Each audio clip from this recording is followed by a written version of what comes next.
के पूर्व विधायक केपी भाई, चिंता मत करो कि केपी भाई हमारी निगाह में तो तुम्हें विधायक बने आके। 3 जीते हैं ये मान ली, 3 जीते हैं ये मान ली।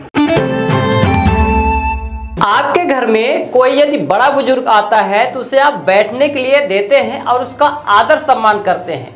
यूं तो भारतीय जनता पार्टी नियम और अनुशासन, आदर और संस्कार की पार्टी कही जाती है, लेकिन भाजपा के राष्ट्रीय अध्यक्ष का रीवा दौरा विगत दिनों था, जहां पर कुछ तस्वीरें ऐसे निकलकर सामने आई जहां पर अब चर्चा आम हो गई है। यह चर्चा क्या है, आपको बताते हैं विस्तार से।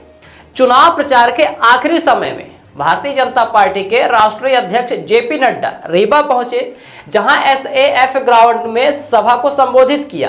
इस सभा में खाली कुर्सियों के साथ साथ एक और दृश्य चर्चा का विषय बना रहा, जो भाजपा के ही जीते हुए विधायकों का अपमान माना जा रहा है।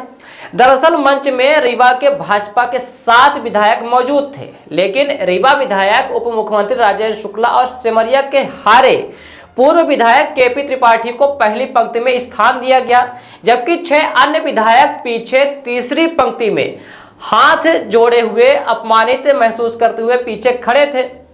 फोटो वीडियो वायरल होने के बाद लोग अब चटखारे ले रहे हैं।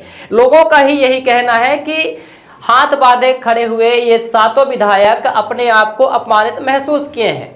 खैर, यह जनता का विषय है। आम जन चर्चा में जनता क्या कहती है यह तो जनता ही जाने, लेकिन उस अंतिम पंक्ति में गुड़ विधायक नागेंद्र सिंह जैसे वरिष्ठ नेता का खड़े होना लोगों को हजम नहीं हो रहा है। लोगों का कहना है कि राजेंद्र शुक्ला अभी भी अपना वर्चस्व दिखाने के लिए अपनी ही पार्टी के विधायकों का अपमान करते हुए हारे हुए प्रत्याशी को आगे कुर्सी दिया। बात यदि विधायक तक होती तो ठीक था, लेकिन नागेंद्र सिंह रीवा ही नहीं बल्कि मध्य प्रदेश के सबसे सीनियर विधायक हैं। उस लिहाज से उन्हें आगे बैठाना चाहिए था। यह बात मुख्यमंत्री मोहन यादव को भी ध्यान रखनी चाहिए थी। खैर, यह पार्टी की अपनी बैठक व्यवस्था है जो कि अब जगजाहिर हो रही है। आपको बता दें कि सिमरिया विधानसभा से कांग्रेस पार्टी के इकलौते विधायक अभय मिश्रा ने जीत हासिल की है। उनके जीतने के बाद ही उप मुख्यमंत्री राजेंद्र शुक्ला ने कहा था कि वह यही मानते हैं कि सिमरिया से विधायक केपी हैं, जिसका भी जमकर विरोध किया गया था। अरे नहीं भाई, तो सीधे डिप्टी सीएम बना दिया। जिंदाबाद। तो इसे पूरे हौसले के साथ अपना भारतीय जनता पार्टी के काम करते रहिए। अभी मई में फिर चुनाव होगा तो मोदी जी को प्रधानमंत्री बनाने के लिए दौड़ना है जी। और या इस क्षेत्र का पूरा सब आप लोगों का कोई समस्या आप केपी जी को बताएंगे, ये हमको बताएंगे। और ये अरे इनके फोन में कलेक्टर उसने सब काम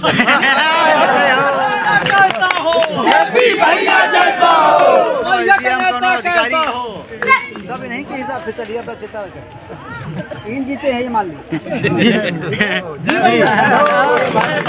इनके फोन में कलेक्टर उसने सब काम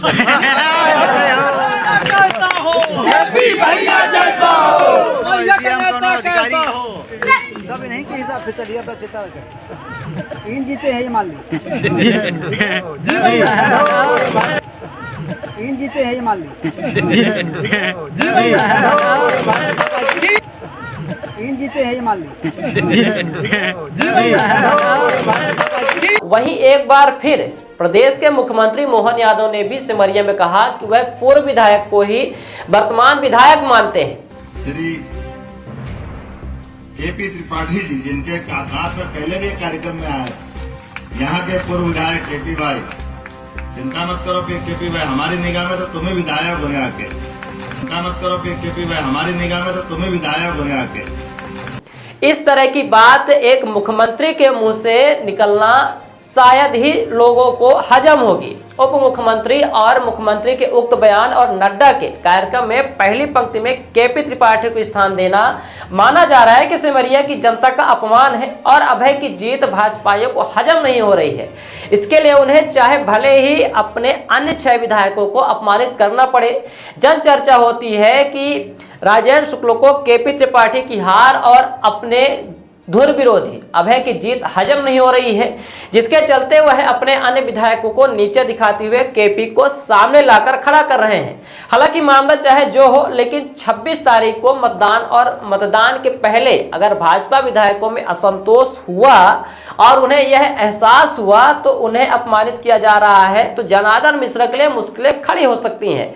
आपको बता दें, किसी तरह की अपमान के चलते भारतीय जनता पार्टी ने रीवा से महापौर की कुर्सी खोई, विधानसभा में सिमरिया सीट गंवाई। अगर लोकसभा में भी विधायकों ने ठान लिया तो राजेंद्र शुक्ला को एक और झटका लग सकता है और वह लोकसभा चुनाव में देखने को मिल सकता है। हालांकि पीछे की पंक्ति में खड़े विधायकों ने क्या महसूस किया यह तो वही जाने, लेकिन उनके समर्थकों में खासा आक्रोश है। एक तो सीनियर विधायक के साथ साथ 3 बार से अधिक जीते विधायकों को मंत्रिमंडल में स्थान न मिलना और ऊपर से तीसरी पंक्ति में स्थान देना असंतोष का कारण बन सकता है। बीजेपी में कुर्सी को लेकर इतनी खींचतान होगी, शायद ही किसी ने सोचा होगा।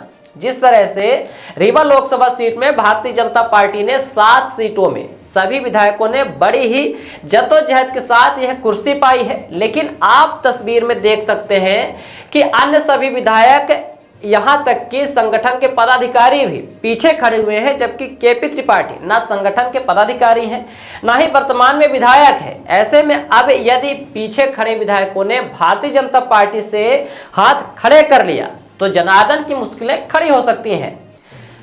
विराट 24 न्यूज की आप सभी मतदाताओं से, गणमान्य नागरिकों से अपील है कि 26 तारीख को रीवा लोकसभा में होने वाले चुनाव में अपनी भागीदारी जरूर सुनिश्चित कराएं। मतदान करने, अपने मताधिकार का प्रयोग करने अवश्य जाएं। प्रशासन का सहयोग करें, आचार संहिता का पालन करें एवं 100% मतदान कर प्रदेश एवं देश को एक अच्छा संदेश दे। मतदान करने अवश्य जाएं। Every passionate child has a unique story. Mount Ara Convent School. Mount Ara Convent School believes that a better future lies where children can love themselves. Mount Ara Convent School have trained and experienced teacher, modern infrastructure, van facility, big playground, pedagogically designed curriculum, CCTV surveillance in all classes.